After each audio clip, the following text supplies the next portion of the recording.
విష్ణుమూర్తి ఆదేశించడంతో కృష్ణుడికి చెల్లెలుగా జన్మించింది యోగమాయ. కానీ పుట్టిన కొంతసేపటికే యోగమాయ చనిపోతుంది. అలా చనిపోయిన యోగమాయ మళ్ళీ కృష్ణుడి ఆదేశం మేరకు కలియుగంలో ఒక గ్రామదేవత కింద అవతరించింది. అలా మన రాయలసీమలో అవతరించిన గ్రామదేవతే ఈ గంగమ్మ తల్లి. రాయలసీమలో చాలా గ్రామాల్లో ఈ గంగమ్మ తల్లి గ్రామదేవతగా ఉన్నది. ప్రతి సంవత్సరం జాతర కూడా చేస్తారు. అయితే ప్రతి సంవత్సరం తిరుపతిలో జరిగే గంగమ్మ తల్లి జాతరలో కోడ్లని మేకలను బలి ఇస్తారు. కానీ 30 ఏళ్ల క్రితం వరకు దున్నపోతుల్ని బలిగా ఇచ్చేవాళ్ళు. ఇప్పటికీ కొంతమంది ఇస్తున్నారులేండి. కానీ కొన్ని వందల సంవత్సరాల క్రితం మనుషుల్నే బలిగా ఇచ్చి నరబలులు చేసేవాళ్ళు. ఈ జాతరలో ఎప్పటి నుంచో వస్తున్న సంప్రదాయం ప్రకారం అందరూ భూతులు తిడతారు, విచిత్రమైన వేషధారణ చేస్తారు. అమ్మవారి చెంపని కత్తితో గోలతో కోసేస్తారు. ఇలా విచిత్రంగా జరిగే ఈ జాతరకి కేవలం తెలుగు వాళ్ళే కాదు, కర్ణాటక, తమిళనాడు నుంచి కూడా కొన్ని వేల మంది వస్తూ ఉంటారు. ఎందుకని ఈ జాతరలో బలులు ఇస్తారు, భూతులు ఎందుకు తిడతారు, ఇలా విచిత్రంగా వేషధారణ ఎందుకు చేస్తారు, అమ్మవారి విగ్రహాన్ని ఎందుకు కోసేస్తారు, అమ్మవారిని వెంకటేశ్వర స్వామి చెల్లెలుగా ఎందుకు కొలుస్తారు, ఇలాంటి విషయాలతో పాటు గంగమ్మ తల్లి పూర్తి కథని ఈ వీడియోలో నేను చెప్తాను. అది ద్వాపర యుగం, అంటే మన ముందు యుగం ముగిసే సమయంలో కంసుడు, దుర్యోధనుడు వంటి రాక్షస గుణం ఉన్న మానవులు ఈ భూమి మీద ప్రజల్ని పట్టి పీడిస్తూ ఉంటారు. దాంతో విష్ణుమూర్తి కృష్ణుడి రూపంలో భూమి మీద అవతరించాల్సిన సమయం వచ్చింది అని నిర్ణయించుకొని కొంతమంది దేవతలను పిలిచి తను కృష్ణుడి రూపంలో అవతరించడానికి ముందే ఎవరెవరు ఏ ఏ రూపాల్లో జన్మించాలి అని అందరికీ ఆదేశాలు ఇస్తాడు. అలా ఆదిశేషుని బలరాముడిగా జన్మించమని, తన సోదరిగా యోగమాయని జన్మించమని ఆదేశిస్తాడు. అలా ఆ దేవకి గర్భంలో కృష్ణుడు జన్మిస్తే యశోదాదేవి గర్భంలో బలరాముడు ఇంకా యోగమాయ జన్మిస్తారు. కానీ దేవకి గర్భంలో పుట్టిన కృష్ణుడిని తీసుకువెళ్ళి వసుదేవుడు యశోద దగ్గర పెట్టి యశోదాదేవికి జన్మించిన యోగమాయని తీసుకువచ్చి దేవికి పక్కన పెడతాడు. వసుదేవుడు కృష్ణుడిని దేవకి పక్కన పెడుతున్నప్పుడు కృష్ణుడు యోగమాయను చూసి, నువ్వు ఇప్పుడు దైవ కార్యం చేస్తున్నావు, నిన్ను దేవకి చెంతకి తీసుకువెళ్ళగానే కంసుడు వచ్చి నిన్ను నేలకేసి కొడతాడు. దాంతో ఈ యుగంలో నీ అవతారం చాలిస్తుంది, కానీ మళ్ళీ వచ్చే కలియుగంలో నువ్వు గ్రామదేవతగా జన్మించు, అప్పుడు నీ పరాక్రమాన్ని మహిమని అందరికీ చూపించు అని చెప్తాడు. ఆ తర్వాత కృష్ణుడు పెద్దయ్యాక రేపల్లిని విడిచి ద్వారకకి వస్తాడు. అయితే ద్వారకలో కృష్ణుడు రుక్మిణీదేవిని వివాహం చేసుకుంటాడు. కానీ చిన్నప్పటి నుంచి పెంచిన యశోదాదేవి మాత్రం కృష్ణుడి వివాహానికి రాలేకపోతుంది. దాంతో కృష్ణుడు యశోదాదేవితో, నేను మళ్ళీ కలియుగంలో అవతరిస్తాను, అప్పుడు ఒక తల్లిగా నువ్వే నాకు మళ్ళీ పెళ్లి చేస్తావు అని ఆశీర్వదిస్తాడు. కృష్ణుడు అవతారం అయిపోయిన తర్వాత విష్ణుమూర్తి కలియుగంలో వెంకటేశ్వర స్వామి కింద ఈ భూమి మీదకి వచ్చారు. అలా వచ్చిన వెంకటేశ్వర స్వామికి లక్ష్మీదేవి రూపమైన పద్మావతి దేవికి వివాహం చేయడం కోసం యశోదామాత వకులాదేవి కింద జన్మించింది. అదేవిధంగా యోగమాయ కూడా రాయలసీమ ప్రాంతంలో జన్మించి ఒక ఉగ్రమైన రూపంలో, అలా ఉన్న సమయంలో దాదాపు 1000 సంవత్సరాల క్రితం రామానుజాచార్యుల వారు ఆ ప్రాంతంలో తిరుగుతూ రాత్రిపూట ఒక చెట్టు క్రింద నిద్రపోదామని వెళ్తారు. ఆ చెట్టు మీదే ఉన్న గంగమ్మ తల్లి రామానుజాచార్యుల వారిని చూసి ఒక్కసారిగా మీదకి దూకుతుంది. కానీ రామానుజాచార్యులు మంత్రించిన అక్షింతలను తన మీదకు వేసి గంగమ్మ తల్లిని బంధించి ఒక చిన్నపిల్ల రూపంలోకి మార్చేస్తారు. అలా చిన్నపిల్లగా మారిపోయిన గంగమ్మ తల్లిని రామానుజాచార్యుల వారు తిరుపతికి తీసుకువచ్చి అవలి అనే ప్రదేశంలో వదిలేస్తారు. దాంతో గంగమ్మ తల్లి ఆ గ్రామంలో కనిపించిన ఒకరి ఇంట్లోపలికి వెళుతుంది. అప్పుడు ఆ ఇంట్లో వాళ్ళ గంగమ్మను చూసి, చిన్నపిల్ల చాలా ముద్దుగా ఉంది కదా, ఎక్కడి నుంచో వచ్చింది అని వాళ్ళ కూతురిలాగా పెంచుతారు. అలా వాళ్ళ ఇంట్లోనే గంగమ్మ 6 అక్క చెల్లెళ్ళతో కలిపి పెరుగుతూ ఉంటుంది. అయితే అప్పట్లో రాయలసీమ ప్రాంతాన్ని మొత్తం 76 పాలెగాళ్ళు పాలించేవాళ్ళు. అందులో ఈ తిరుపతి, అవలి ఈ ప్రదేశాలను పాలించే పాలగాడు చాలా క్రూరుడు. మనిషి రూపంలో పుట్టిన రాక్షసుడు. కంటికి కనిపించిన అమ్మాయిలందరినీ ఎత్తుకు వెళ్ళిపోయేవాడు. ఒకసారి గంగమ్మను చూసి గంగమ్మను కూడా ఎత్తుకు వెళ్ళిపోదామని అనుకుంటాడు. కానీ గంగమ్మ వాడి దగ్గర నుంచి తప్పించుకొని వాడిని చంపుతానని శపథం చేస్తుంది. దాంతో జ్యోతిష్కులను పిలిపించి మాట్లాడితే ఆ జ్యోతిష్కులు వచ్చి, గంగమ్మ దైవ స్వరూపం, తొందరలోనే నువ్వు చనిపోతావు అని ఆ పాలగాడికి జ్యోతిష్కులు చెప్తారు. దెబ్బకి పాలగాడు భయంతో వాడి ఇల్లు వదిలేసి వేరేవరో చోట్ల తలదాచుకుంటూ గంగమ్మకి దొరకకుండా తప్పించుకొని తిరుగుతూ ఉంటాడు. గంగమ్మని చూసిన ప్రతిసారి ఆ పాలెగాడు దాక్కుంటున్నాడు అని గంగమ్మ విచిత్రమైన వేషాలు వేసుకొని తిరుపతి రోడ్ల మీద తిరుగుతూ ఆ పాలగాడిని రెచ్చగొట్టడానికి బూతులు కూడా తిడుతుంది. అలా వేరు వేషాలు వేసి ఆఖరిగా ఒక దొర వేషం వేస్తుంది. గంగమ్మే వచ్చిందని తెలుసుకోకుండా ఆ పాలెగాడు వచ్చి గంగమ్మకి దొరికిపోతాడు. అప్పుడు గంగమ్మ తల్లి ఆ పాలెగాడిని చంపి ఆ ప్రాంతానికి పట్టిన దరిద్రాన్ని వదిలేస్తుంది. అలా రాక్షసి లాంటి పాలెగాళ్లతో ఉన్న ఇబ్బంది ఆ రోజుతో పోయింది. కానీ అది జరిగిన చాలా సంవత్సరాల తర్వాత ఆ గ్రామాల్లో కరువులు, వ్యాధులు తరచుగా వచ్చేవి. సూచి లాంటి వ్యాధులతో చాలామంది ఆ గ్రామంలో చనిపోయేవారు. చనిపోకుండా అందరినీ కాపాడమని గంగమ్మ తల్లిని ఊరి పెద్దలు ప్రార్థిస్తారు. అప్పుడు గంగమ్మ తల్లి, నాకు సంవత్సరానికి ఒకసారి జాతర చేయండి, ఆ జాతరలో నాకు ఒక మనిషిని బలి ఇవ్వండి, మీ అందరికీ వచ్చిన వ్యాధులన్నీ ఆ మనిషి ప్రాణంతో పాటే నేను తీసేసుకుంటాను అని చెప్తుంది. దాంతో కొన్ని వందల మంది బతకడం కోసం ప్రతి సంవత్సరం ఒక మనిషిని బలిగా ఇచ్చేవాళ్ళు. అయితే ఆ గ్రామ పెద్దలు ఏం చేశారంటే, సొంత ఊరి వాళ్ళని బలి ఇవ్వడానికి బదులుగా ఎవరైనా బయట వాళ్ళు ఈ ఊరికి వస్తే వాళ్ళల్లో ఒకడిని అమ్మవారికి బలిగా ఇచ్చేద్దామని నిర్ణయించుకుంటారు.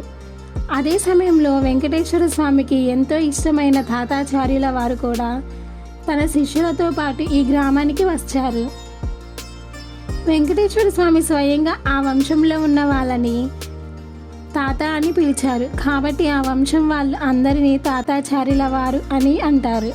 ఇంకా ఆ జాతరకి కొద్ది రోజుల ముందు రావడం వల్ల ఈ ఊరి వాళ్ళందరూ కలిపి తాతాచార్యులని వాళ్ళ శిష్యులను బంధించేస్తారు. ఎందుకు బంధించారో వాళ్ళకి తెలియదు. అదేంటో తెలుసుకుందామని తాతాచార్యుల వారు ఊరి పెద్దల్ని ఎందుకని అడుగుతారు. అప్పుడు ఆ పెద్దలు తాతాచార్యుల వారికి జరిగిన విషయం అంతా చెప్పి, మీ అందరిలో ఎవరో ఒకరిని గ్రామదేవతకి బలిగా ఇస్తాము అని అంటారు. దాంతో తాతాచార్యులు, నా శిష్యుల్ని వదిలేయండి, నేనే బలి అవుతాను అని చెప్తారు. దానికి ఊరి పెద్దలు ఒప్పుకొని మరుసటి రోజు బలికి అన్నిటినీ సిద్ధం చేసుకుంటారు. అయితే ఆ జాతర జరగబోయే చోట తాతాచార్యుల వారు నారాయణ కవచాలు లాంటివి వేస్తారు. మరుసటి రోజు జాతర మొదలవుతుంది. వీళ్ళకి బలి ఇవ్వాల్సిన సమయంలో ఆ గ్రామంలో ఒకడికి అమ్మవారు పూని బలి నరబలి అని అరుస్తాడు. అప్పుడు తాతాచార్యులు ఆ కవచాన్ని ప్రయోగించి ఎర్రగా కాలిన శంఖాన్ని అతని భుజం మీద అంటించడానికి ప్రయత్నిస్తారు. దాంతో అమ్మవారు ఆ మనిషి లోపల నుంచి బయటికి వెళ్ళడానికి ప్రయత్నిస్తుంది. కానీ తాతాచార్యుల వారు వేసిన కవచాల వల్ల బయటికి వెళ్ళలేకపోతుంది. ఆ ఊరి వాళ్ళంతా ఆశ్చర్యపోయి చూస్తుండగానే తాతాచార్యుల వారు గంగమ్మ తల్లిని తిరిగి విగ్రహంలో ప్రతిష్ఠించి ఆ విగ్రహాన్ని అక్కడి నుంచి పట్టుకు వెళ్ళిపోతారు. అలా పట్టుకు వెళ్ళిపోయిన గంగమ్మ తల్లి విగ్రహాన్ని తిరుపతిలో ఒక చోట ప్రతిష్ఠిస్తారు. నరబలులు కోరే అంత ఉగ్రరూపంలో ఉన్న గంగమ్మ తల్లిని శాంతపరిచి అక్కడే ఒక ఆలయాన్ని నిర్మించారు. అదే ఇప్పటికీ ఉన్న తాతయ్య గుంట గంగమ్మ తల్లి ఆలయం. అయితే ఒక 30 సంవత్సరాల క్రితం నుచ్చిలి కుప్పిరెడ్డి అనే ఒక పూజారి ఉండేవాడు. ప్రతిరోజు ఏదో ఒక మిఠాయిని తెచ్చి గంగమ్మకి నైవేద్యంగా పెట్టేవాడు.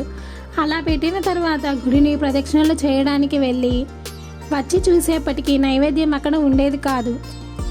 దాంతో గంగమ్మ ఆ నైవేద్యాన్ని తిన్నది అని చాలా సంతోషించేవాడు. కానీ ఒకరోజు ఆ నైవేద్యం అక్కడ అలాగే ఉండిపోతుంది.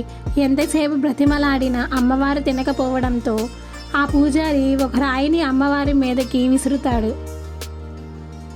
దాంతో విగ్రహానికి ఉన్న ముక్కు అక్కడ విరిగిపోతుంది. తర్వాత మళ్ళీ సిమెంట్ వేసి అతికించారు. అమ్మవారి ఊరు మారింది, కానీ సంవత్సరానికి ఒకసారి చేసే జాతర మాత్రం ఆగలేదు.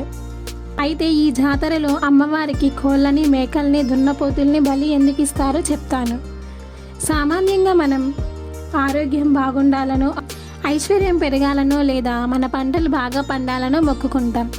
అలా మొక్కుకున్నవి నెరవేరినప్పుడు కృతజ్ఞతగా కొంత ధనాన్ని ఇస్తాము. అలాగే ఆరోగ్యం కోసం మొక్కుకుంటే నడిచి వస్తామనో లేదా నడిచి మెట్లు ఎక్కుతామనో లేదా ప్రదక్షిణలు చేస్తామనో మొక్కుకుంటాం. అదే పంట బాగా పండితే ఆ పంటలో మొదట కొంత తీసేసి కృతజ్ఞతగా దేవుడికి అర్పించుకుంటాం. కాబట్టి మనం ఏం కావాలని కోరుకుంటామో అది నెరవేరితే దాంట్లో కొంత భాగాన్ని కృతజ్ఞతగా దేవుడికి అర్పించుకుంటాం. అదేవిధంగా కొన్ని వందల ఏళ్ల క్రితం ఒక ఊరిలో ఉండే ప్రజలందరూ బాగుండాలి అని వాళ్ళల్లో ఒకరిని బలిగా ఇచ్చేవాళ్ళు. ఏదైనా యుద్ధానికి వెళ్ళే ముందు ఎక్కువ మంది సైనికులు చనిపోకూడదు అని ఒకరిని బలిగా ఇస్తారు. ఇప్పుడైతే ఎవరు కోళ్ళని, మేకల్ని పెంచట్లేదు, కానీ అప్పటి కాలంలో ప్రతి కుటుంబం కోళ్ళను, మేకలను, ఆవులను, దున్నపోతులను పెంచేది. దాంతో వాళ్ళ కుటుంబం బాగుండడానికి వాళ్ళ కుటుంబ సభ్యుల్లాంటి ఆ జంతువుల్లో ఒకదాన్ని అమ్మవారికి బలిగా ఇవ్వడం మొదలుపెట్టారు. అలా సంవత్సరానికి ఒకసారి బలిగా ఇవ్వడం వల్ల వాళ్ళ కుటుంబం బాగుండేది అని భావించారు. కాబట్టే అది కొనసాగింది. అలా ఆ సంప్రదాయం కొనసాగి ఇప్పటి వరకు వచ్చింది. కానీ ఇప్పుడు చూస్తే ఎవ్వరు కోడిని, మేకల్ని పెంచట్లేదు.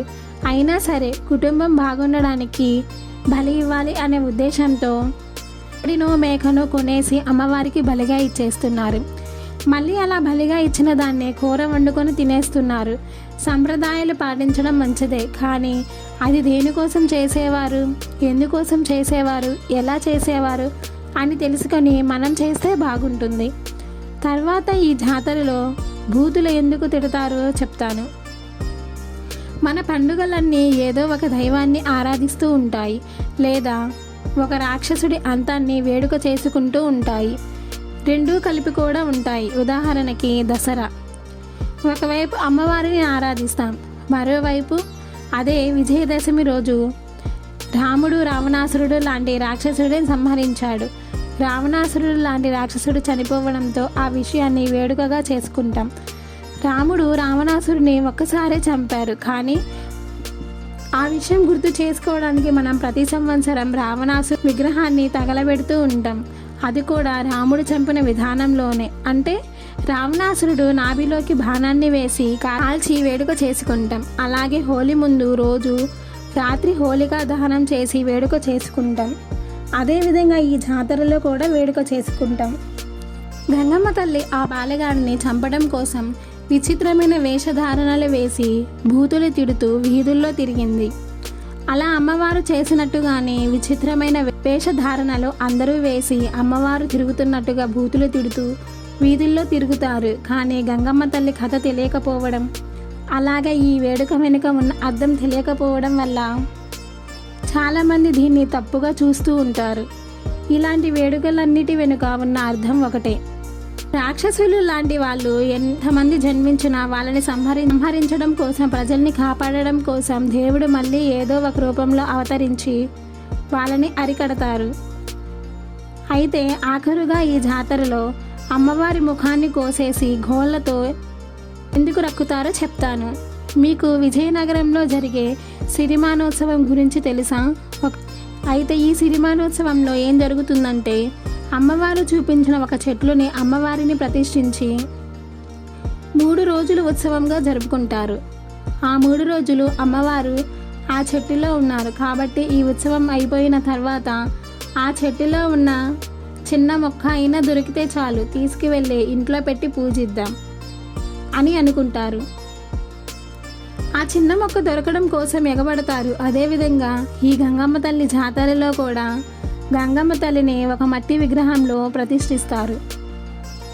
ఈ వారం రోజులు జాతర అయిపోయిన తర్వాత పేరంటాలు వేషాల్లో మొదటిగా వచ్చి ఆ 7 అడుగుల విగ్రహంలో నుంచి మొదటిగా కత్తితో కొంత మట్టిని తీస్తారు.